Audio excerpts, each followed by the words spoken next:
Oke, halo teman-teman mahasiswa semua. Selamat datang di kegiatan tutorial online inisiasi ke-8.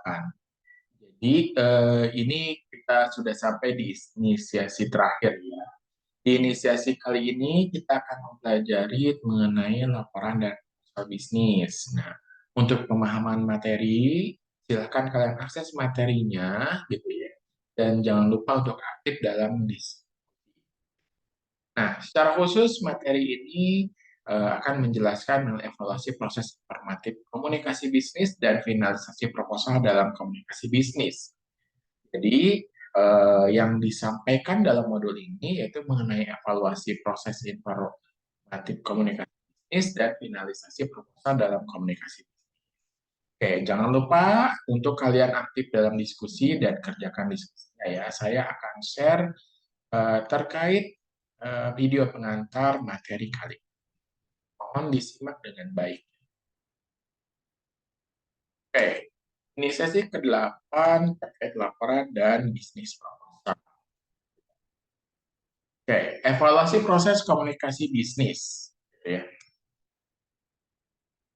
Nah, laporan proposal bisnis gitu ya, jalurnya gitu ya, biasanya jenis umum tipe laporan dan proposal bisnis di sini ada laporan informasi, ada laporan yang sifatnya analisis, dan juga ada laporan pada juga proposal bisnis.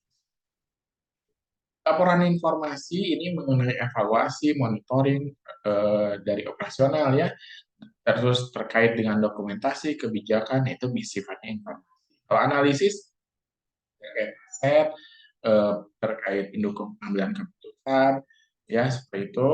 Dan kalau proposal bisnis biasanya ada untuk internal dan juga eksternal. Untuk mengungkapkan pernyataan tujuan, mulai dengan ini. Nah, ini proses pelaporan proposal bisnis ya. Ya. Nah, mengungkapkan pernyataan tujuan dalam laporan bisa mulai dengan infinitif gitu ya, untuk ditambahkan. Ya, infinitif ini mendorong kita mengambil kendali dan memutuskan kemana akan pergi dan kapan dan kapan akan memulainya gitu, bagaimana memulainya.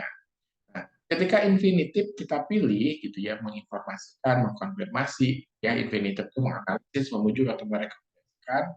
Nah, kita perlu menentukan tujuan dalam penyiapan laporannya. Pertimbangkan contoh berikut untuk laporan informasi, misalkan memperbarui klien tentang kemajuan proyek penelitian, ini laporan kemajuan. Ada juga yang tentang rencana strategis, itu mengembangkan tujuan dan sasaran untuk tahun mendatang, atau rencana pemasaran nih, mengidentifikasi dan menjelaskan bagaimana perusahaan akan melayani pelanggan. Ini contoh-contoh laporan ya. Misalkan laporan operasi itu tentang statistik penjualan bulanan ke manajemen, atau laporan aktivitas ini konvensi penjualan tahunan gitu ya, atau laporan implementasi kebijakan ini tentang prosedur-prosedur, contohnya prosedur akses gedung gitu ya, atau laporan kepatuhan ini yang biasanya tentang securities and exchange commission gitu ya. Nah, laporan informasi ini memberikan informasi yang dibutuhkan karyawan, manajer, dan pihak lain untuk membuat keputusan dan mengambil tindakan. Nah, walaupun banyak ya laporan dengan format tertentu, tapi laporan tersebut dikategorikan menjadi 4 kategori umum, yaitu 1 untuk memantau dan mengendalikan operasi, 2 untuk menerapkan kebijakan dan prosedur, 3 untuk menunjukkan kepatuhan, dan 4 untuk mendokumentasikan kepatuhan. Bagian besar laporan ini gitu ya menggunakan organisasi topikal, menyusun berdasarkan topik gitu ya kalau topik.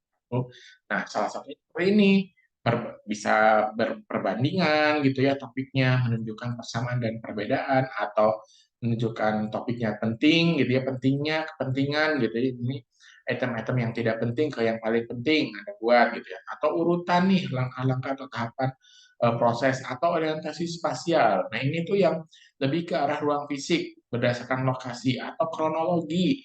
Ini rangkaian acara secara kronologis gitu, atau geografis nih menurut wilayah, kota, negara, atau kategori. Ini berdasarkan topikal seperti penjualan, keuntungan, biaya, dan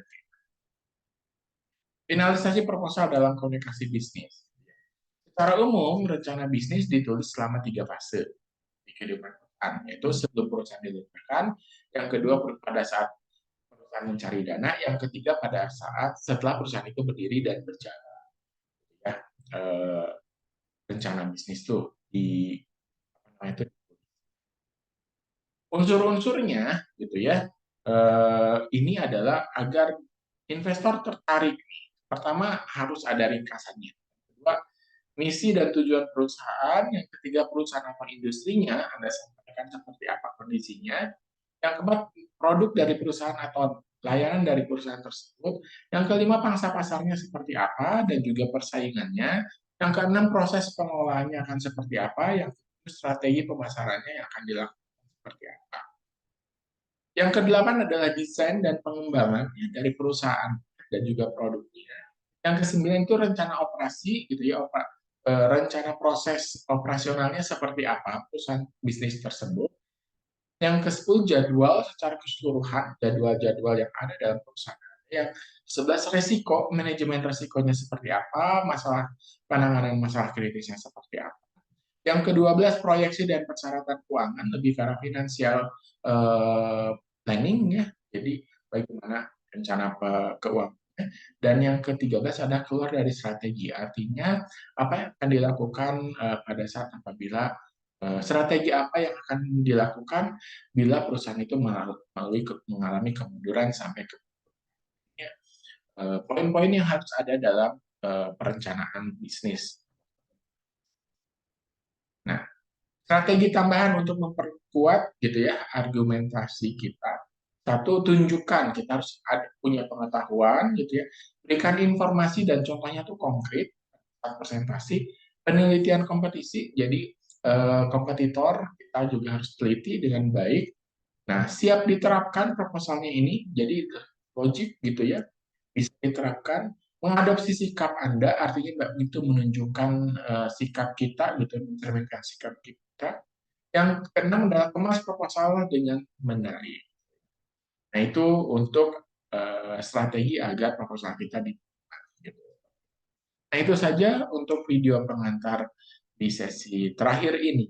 Gitu ya, saya doakan semoga kalian mendapatkan nilai yang bagus sehingga Anda tidak perlu mengulang mata kuliah. Sampai jumpa di semester berikutnya ataupun di mata kuliah selanjutnya. Semoga tidak ketemu lagi di mata kuliah. Ya, sehat selalu untuk Anda dan sukses selalu. Terima kasih.